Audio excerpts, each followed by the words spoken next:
My name is Kumar Prateek and I teach Economy and Current Affairs on Gradeup platform.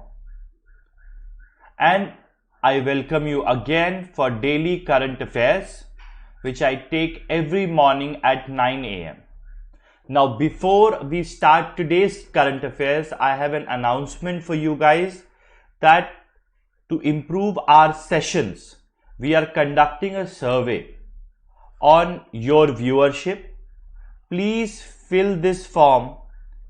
Please fill a form which is there in the description box to help us analyze the data carefully and improve ourselves so that we can provide you quality education. So please, there is a form in our description box. Fill it. It will help us.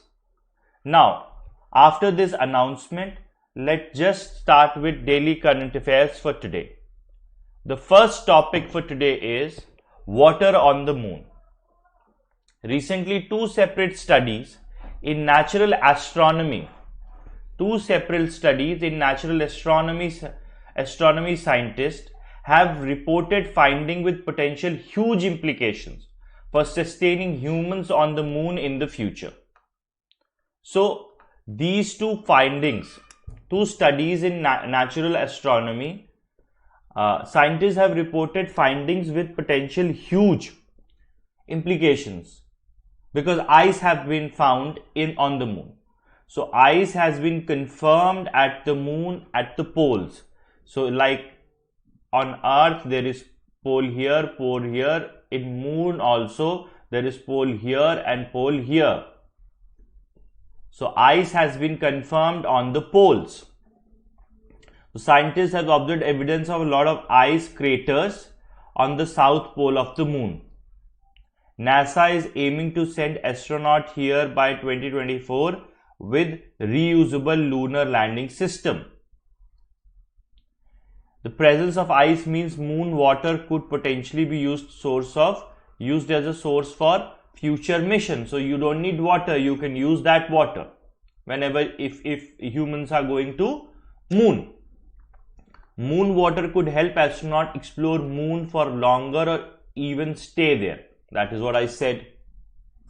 Next, one study report that detection of water on the moon sunlit surface for the first time.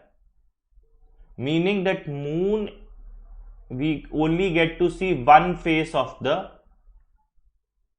moon because it rotates like that. So water is found on the sunlit where the sun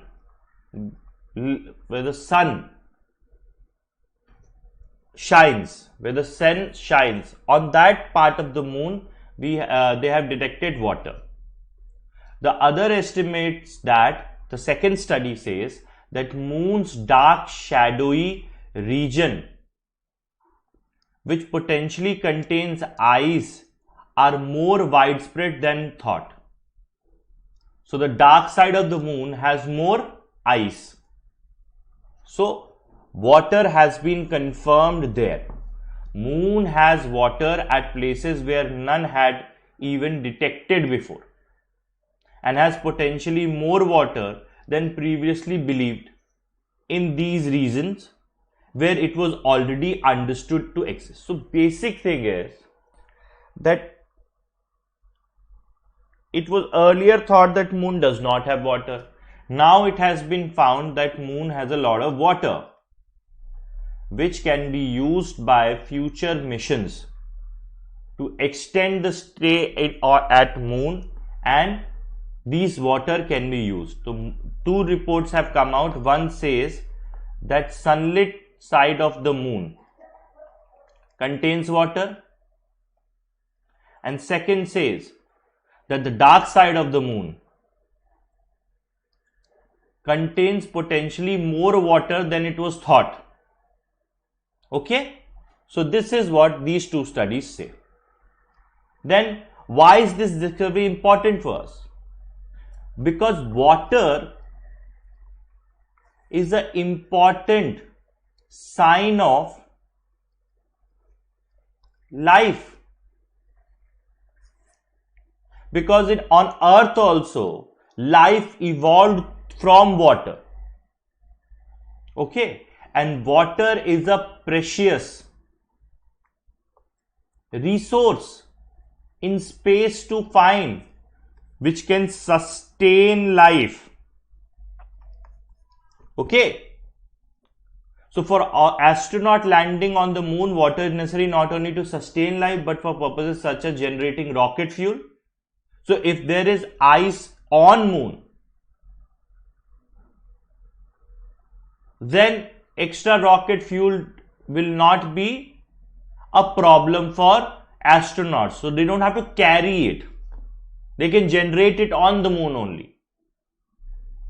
Then NASA's Artemis program plans to send first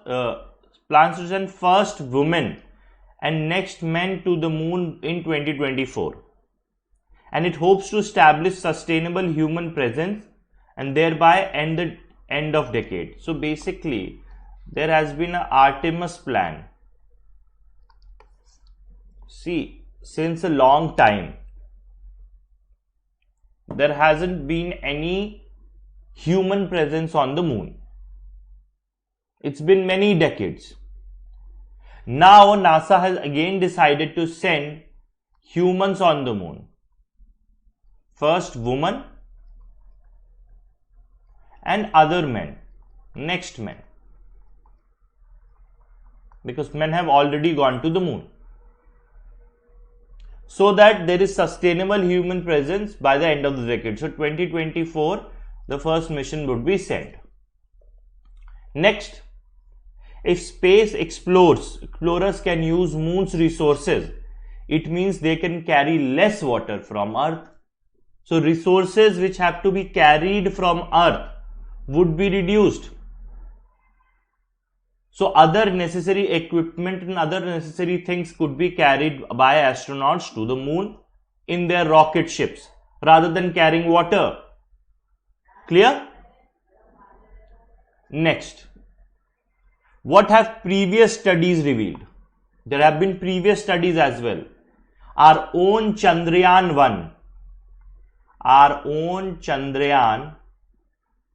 1, which was launched by ISRO, had provided evidence of water earlier only. Okay, that is the first previous study. In 2009, Moon Mineralogy Mapper instrument on board Chandrayaan 1 found water molecules in polar regions. So Chandrayaan 1 found water molecules on these regions and these regions of the moon.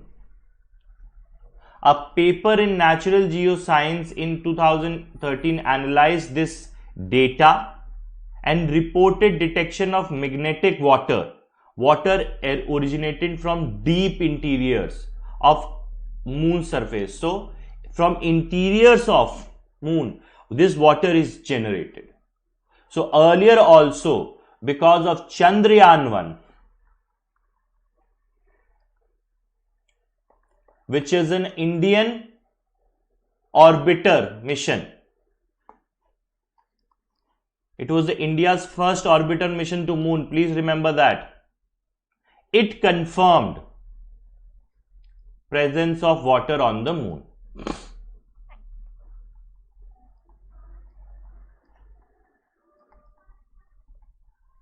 And later now these two studies have also confirmed it. So this is GS paper 3, Science and Technology, Indian Express. We have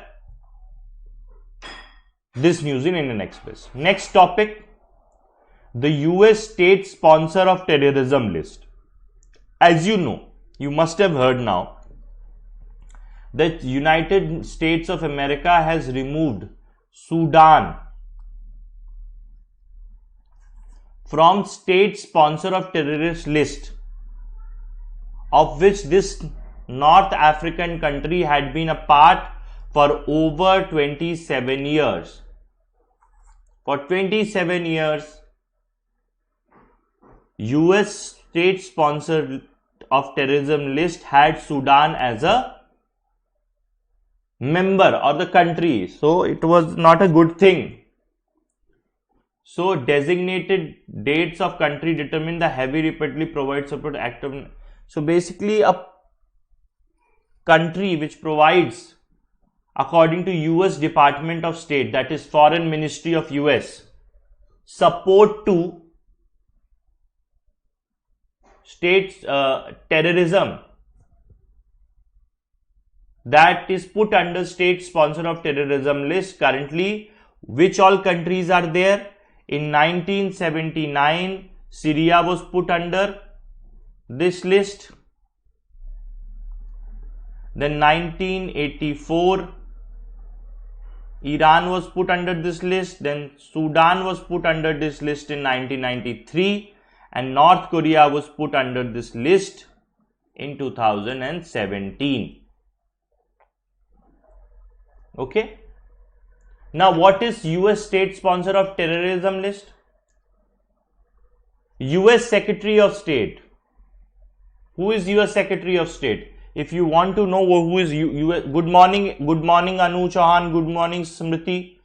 If you want to know who is US Secretary of State, it's simply the Foreign Minister of America. Foreign Minister of America is US Secretary of State. So US Secretary of State has been given power to designate a country that had repeatedly supported or provided support for acts of international terrorism. If a country, according to US Secretary of State, has provided support to terrorists, then US Secretary of State has the power to call that or put that country under state sponsor of terrorism list. So according to the State Department, that is the Foreign Ministry website of USA, US can place 4 categories of sanction, 4 types of sanction. Sanctions mean restrictions. Restrictions or penal actions. Can take 4 types of restrictions and penal actions on these states which are put under state sponsor of terrorism list. First is restriction on US foreign assistance. So American assistance can be restricted to them. Second, America can ban defense export and sales from that to that country. Third, certain control over export of dual use of items. See, dual use of items mean what? If you are using uranium as a item, it can be used for producing energy also. It can be used for producing what? Atom bomb also. So 2 uses. So it can control export of certain commodities which have dual use. That can also be done. And fourth, financial and other restrictions are also put on these countries which are put under state sponsor of terrorism list. Clear, guys? Now moving on. Sanction can also be placed on countries and person that engage in certain trade in designated country. So not just states can be put under sanctions if they are under this list, but individuals and trade businesses can also be sanctioned, restricted if they are put under this list. I hope this is clear. Now, after Sudan's delisting, 3 countries remain in the state sponsor of terrorism list. That is Syria, which became a part of this list on 1979. Then there is Iran in 1984. Then there is Korea in North Korea in 2017. Okay. Now, apart from Sudan, other countries which were once a part of this list and were later removed were Iraq, was removed in 1982. Then it became a part of this list again in 1990, and then it was removed in 2004. Then there was South Yemen in 1990 when it merged with North Yemen. Then there was Libya, it was a part of this list in 2006. Then there was Cuba,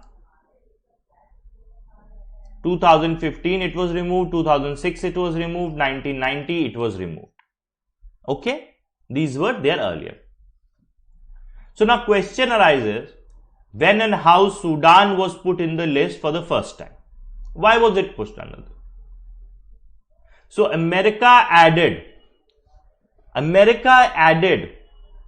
Sudan to this list of state sponsor of terrorism in 1993 after Sudanese government were accused of harboring, giving shelter to Hezbollah and Palestinian militant outfit. Hezbollah and Palestinian militant outfit who are called terrorists according to America. According to America, Hezbollah and Palestinian militant outfits are terrorist groups. So Sudan was accused of harboring them. So after America had put them under this list, because of so many sanctions on them, Sudan was cut off from global economy and was starved. Nobody wanted to invest in Sudanese economy because nobody takes panga with America. Nobody took pangas with America at that point of time. In 1993, nobody could take panga with America. In 1991, after the breakup of Soviet Union, the world was a unipolar world where only America was a big power. So who will take panga with America? If America says something, it was followed. Now this is Sudan. It is at the border of Red Sea. It has a coast with the Red Sea. Okay. Now let's talk about Sudan. Sudan, officially known as Republic of Sudan, is a country in Northeast Africa. This is Africa, this is Northeast Africa. See, Northeast Africa. It borders Egypt on the north. See, here there is Egypt.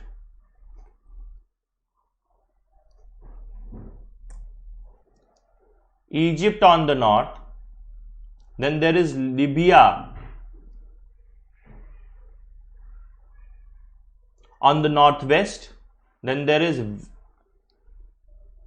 on the west there is Chad, on southwest there is Central African Republic, in the south they have the country of South Sudan, then in the northeast they have Ethiopia, and on the east they have Eritrea. These countries surround Sudan. Okay. Now it is Africa's third largest country and third largest Arab world. So third largest country of Africa and third largest country of Arab world.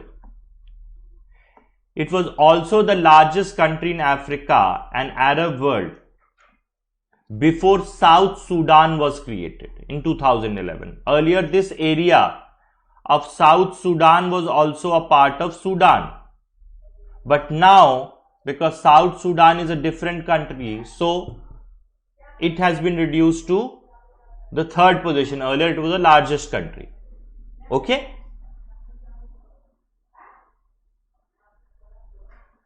Okay? Topic is GS paper 2 IR, International Relation, Indian Express. Okay. Now, next topic is PM Swanidhi. PM Swanidhi scheme. So, Prime Minister Narendra Modi has recently interacted with beneficiary of PM Swanidhi Yojana from Uttar Pradesh through video conferencing. Why video conferencing is happening? COVID-19. Physical interaction is not happening, that is why. So, PM Street Vendor Atmanirbhar Nidhi, which is PM Swanidhi, was launched by Ministry of Housing and Urban Affairs on 1st June 2020 under the Atmanirbhar Bharat Yojana for providing affordable working capital loan. Working capital, what is working capital? Working capital is the capital required for running your business. Capital required for running your business is working capital.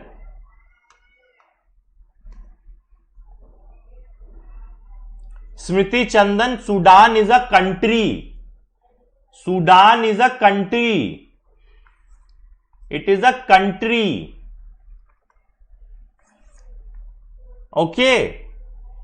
Now moving on. PM Street Vendor Atmanirbhar Nidhi, that is Swanidhi, is a Yojana, is a scheme. Now, this scheme was launched by Ministry of Housing and Urban Affairs on 1st June 2020 for providing working capital loan. Working capital is money required to run a business. So, working capital loans were provided to street vendors. Who are street vendors? Okay, street vendors are vegetable sellers.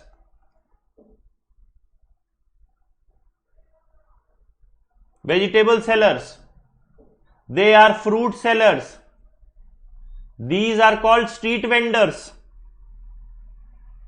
who sell fruits, and example is street vendors are like this. Redi wala who sell vegetable fruits. Okay. So to help them so that they can resume their livelihood, which was put to a stop due to lockdown. When lockdown happened, these street vendors were not allowed to put their thelas and redis on the road where they could sell vegetables and fruits. So their livelihood was affected. So that they can resume their livelihood, they are now being given working capital loans so that their livelihoods could be revived. And this is under the Atmanirbhar Bharat Abhiyan. Okay? And this scheme will continue till March 2022. And who is the beneficiary of this scheme? The target is to benefit 50 lakh street vendors in the country. Next, what is the implementations agency? So the development bank, as India has many development banks to support different sectors of economy. A development bank is created to support a certain sector of the economy. So for agriculture and rural development, we have NABARD. For small industry and businesses,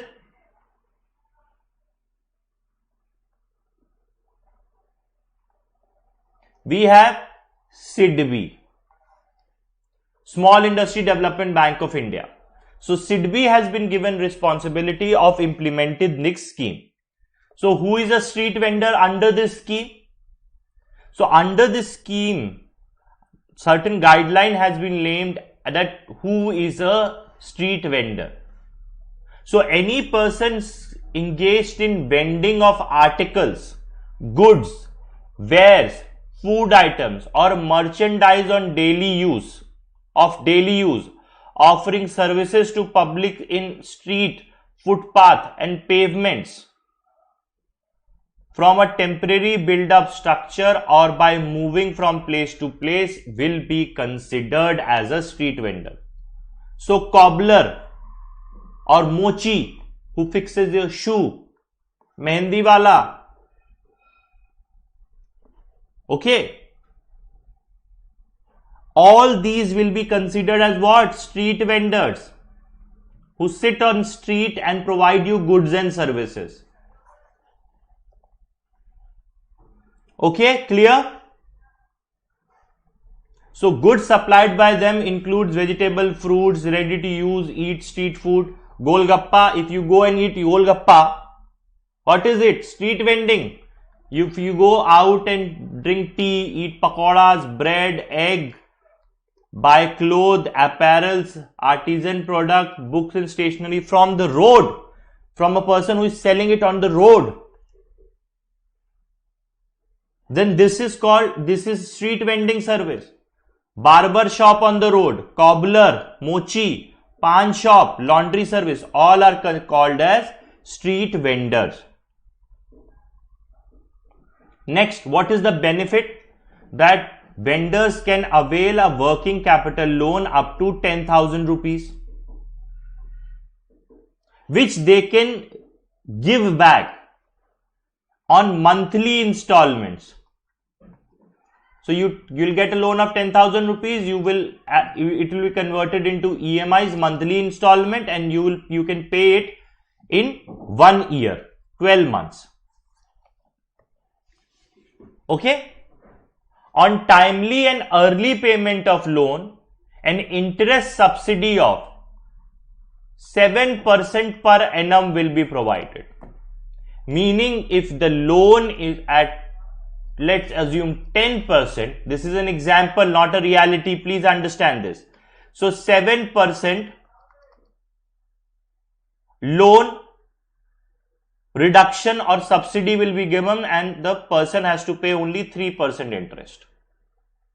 Okay, and this subsidy on interest will be credited directly into your bank account on quarterly basis. Every 3 months, if you are giving your loan repayment on time, then 7% interest subsidy will be credited into your account through direct benefit transfer scheme. What is direct benefit transfer? That in your account, government will directly transfer money without any third party. That is direct benefit transfer.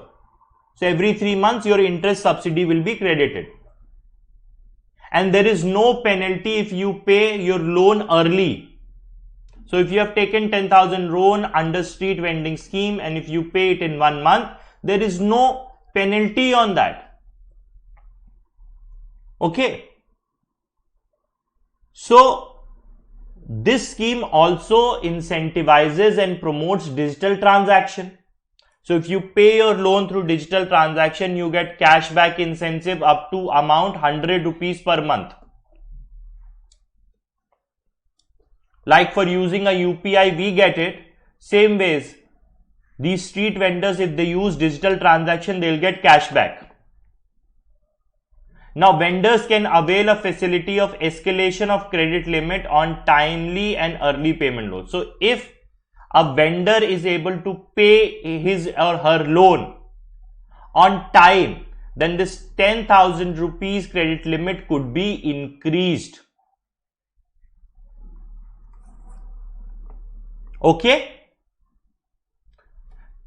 Clear?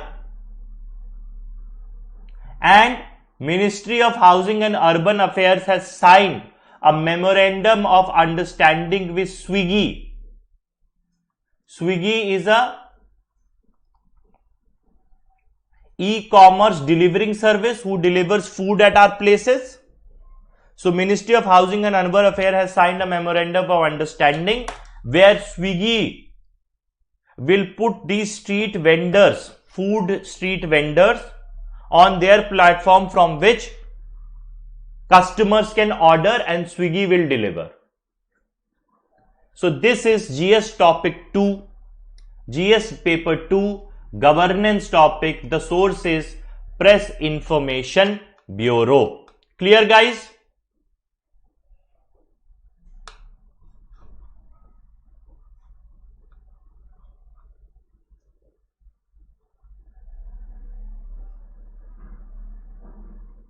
Is it clear?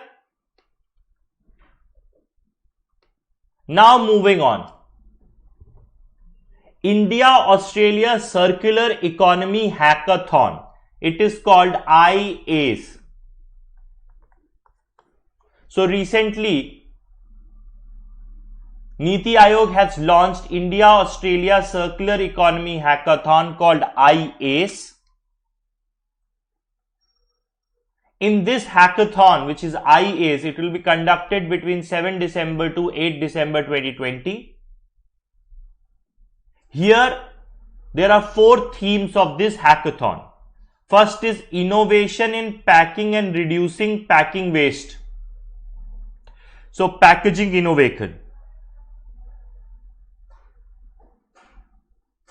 Second, innovation in food supply chain avoiding waste. So, food supply chain innovation. Third is creating opportunities for plastic waste reduction, because we want to reduce the plastic usage in India. And fourth is recycling of critical energy metal from e-waste and e-waste. So these are the 4 themes. First is innovation in packing, food supply chain,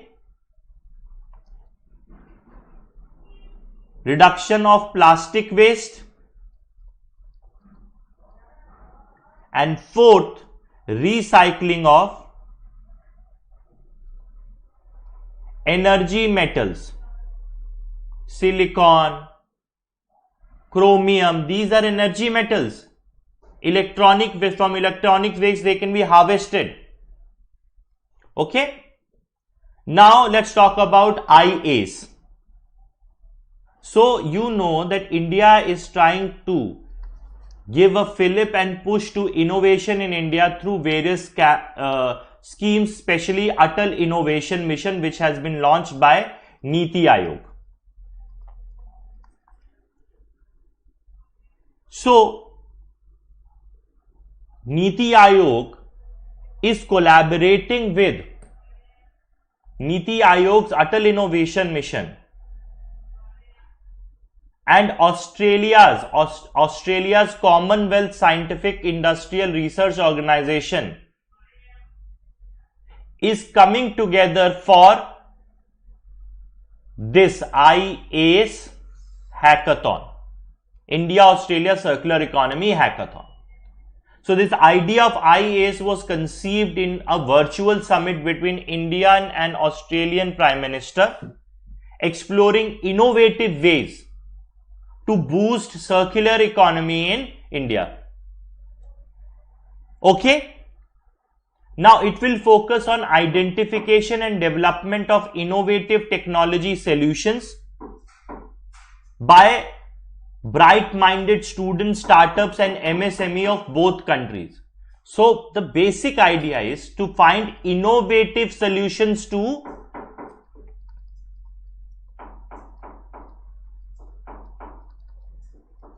problems. And this year the theme is what? Packaging solution, food supply solutions, plastic reduction solution and recycling of energy metal and e-waste solutions. Next, the 4 key themes we have already discussed. Now let's talk about Atal Innovation Mission.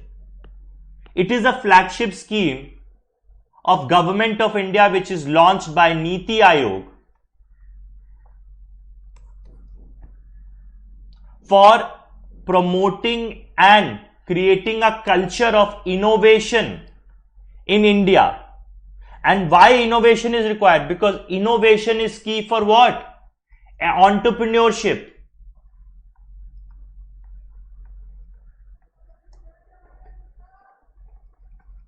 And entrepreneurship leads to what? Wealth creation. And wealth creation is necessary for what? For making India developed. So there is a linkage. So that is why innovation is needed. So Atal Innovation Mission is a program which pushes and initiates and promotes innovation in India and entrepreneurship in India, because of which in Indian economy, wealth creation can happen and economic growth of the country could be improved. Okay. So it is the program, or objective of the program is to develop new program and policies to foster innovation in different sectors of the economy, provide platform and collaboration opportunities for different stakeholders, meaning that academia person and industry can come together to work on a product, innovate on a product which then could be sold by industry. Okay, this is what the objective of Atal Innovation Mission is. So under Atal Innovation Mission, there are three sub initiatives are there. First is Atal Tinkering Labs, which are like testing labs. So which is basically to create a culture of innovation in children at school level.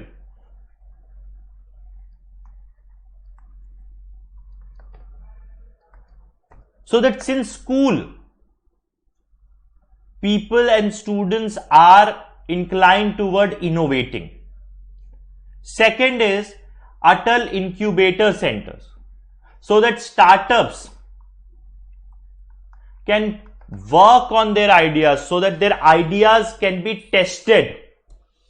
So incubator centers or testing centers have to be built up, where startup ideas could be tested and they could be later used for businesses. Next, Mentor India campaign. So a nationwide mentor network in collaboration with public sector utilities, corporates and institutions would be created, under which entrepreneurs who are innovating could be mentored by these people. Mentoring is very essential in entrepreneurship and innovation, because a person who has already done it is a very good person to guide you in innovation. Okay. Then there is Atal Community Innovation Center. So the idea here is a community needs to be converted into a innovating community. So community centric innovations and ideas in India are underserved and underserved. So community is the focus of innovation, meaning that innovation should be pushed in community and community should be encouraged to innovate. So that is done under Atal Community Innovation Mission. Then there is Atal New India Mission. This Atal New India Mission is about fostering product innovation. So if I have a product, innovation on this product, so that this product could be made better or could be made in a better, easier and lesser, in a cheaper way. That is done under Atal New India Mission challenge. Then there is ARISE, that is Atal Research and Innovation for Small Enterprises. As the name says, that MSME sector, for benefiting MSME sector, innovations are encouraged so that later these innovations could be used in our medium, small and micro enterprises industry.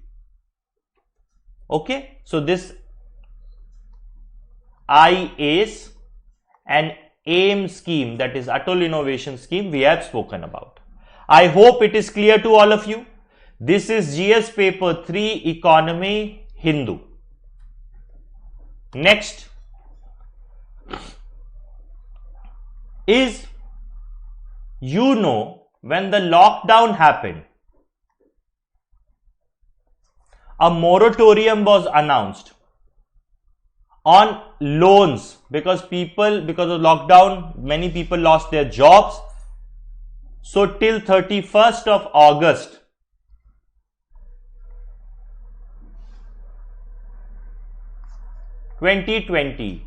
people were allowed not to pay their loans. This facility was given because of this coronavirus pandemic. But for the months for which you have taken this moratorium, interest was charged from you.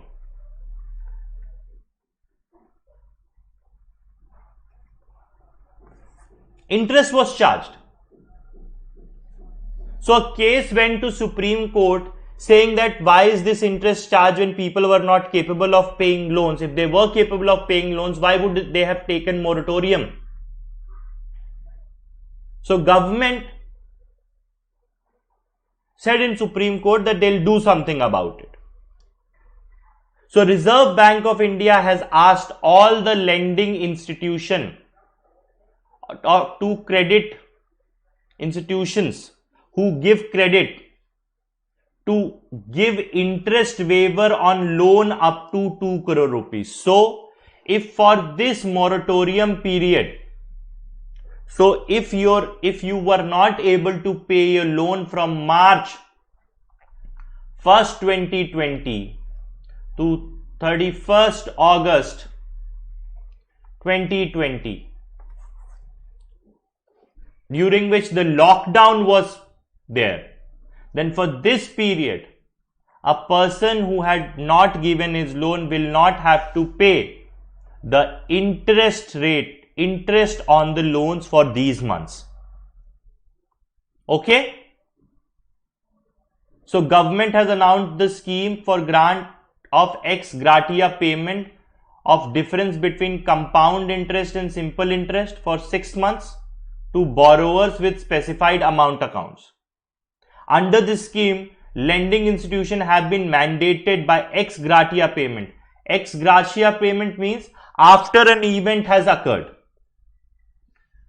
Ex gratia means after an event has occurred, to a certain category of buyers through crediting the difference between simple interest and compound interest for the period between 1st March to 31st August 2020. The government has asked banks to credit the amount to borrowers by 5th November 2020. So if an interest has been charged, a compound interest has been charged on them, then the difference between compound interest and simple interest should be paid back to the customers. I hope this is clear. Now, as per this scheme, the lending institution shall credit the difference to eligible borrowers in respective accounts for said period, irrespective of the borrower. Simple reason is everybody suffered. So government has said that irrespective of the fact that a person has taken moratorium or not, the interest, difference between compound interest and simple interest amount has to be credited into the borrower's account, even if he or she has not taken the moratorium which was announced.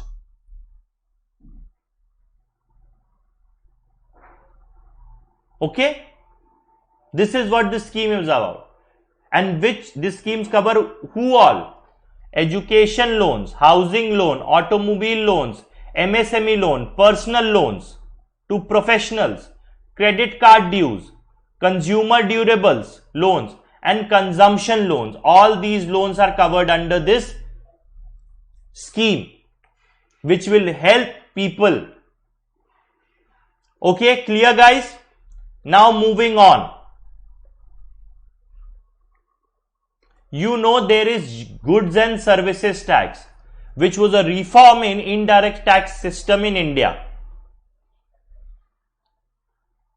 Okay? So now certain products are part of GST regime, certain products are not part of GST regime. Now natural gas, which is an important source of energy for India,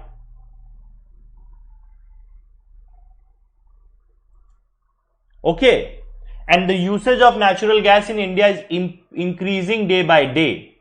So Government of India has put, or GST Council, which is responsible for taking such decisions, has put natural gas under GST at India Energy Forum held this week.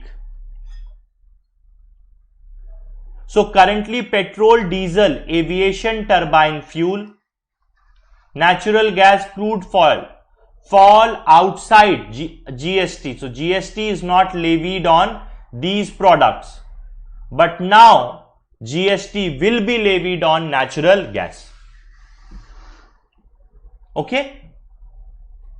Next, why is it important to bring natural gas under GST taxation system? If we bring natural gas under GST, then taxation, that is indirect taxation, which is on industries which use this gas for, especially which industry uses natural gas? Power industry and steel industry. So currently if there is no GST on them, they are paying excise duty, they are paying import duty, then they are paying many other taxation. If GST is applied on natural gas, then they will have to pay only one tax. Okay, so cascading effect of taxation can be reduced. So other tax such as central excise duty and different value added taxes imposed by states could be removed. Okay, this would lead to increased adoption of natural gas. That is the stated goal of Indian government, that Indian government wants to increase the use of natural gas from 6.3% in Indian economy to 15%. So if there be lower taxation, more people are going to use natural gas. This is GS paper 3 economics, source is Indian Express. Then our last topic for today is Parampara series. Vice President of India has launched recently Parampara series 2020 National Festival of Music and Dance. Okay.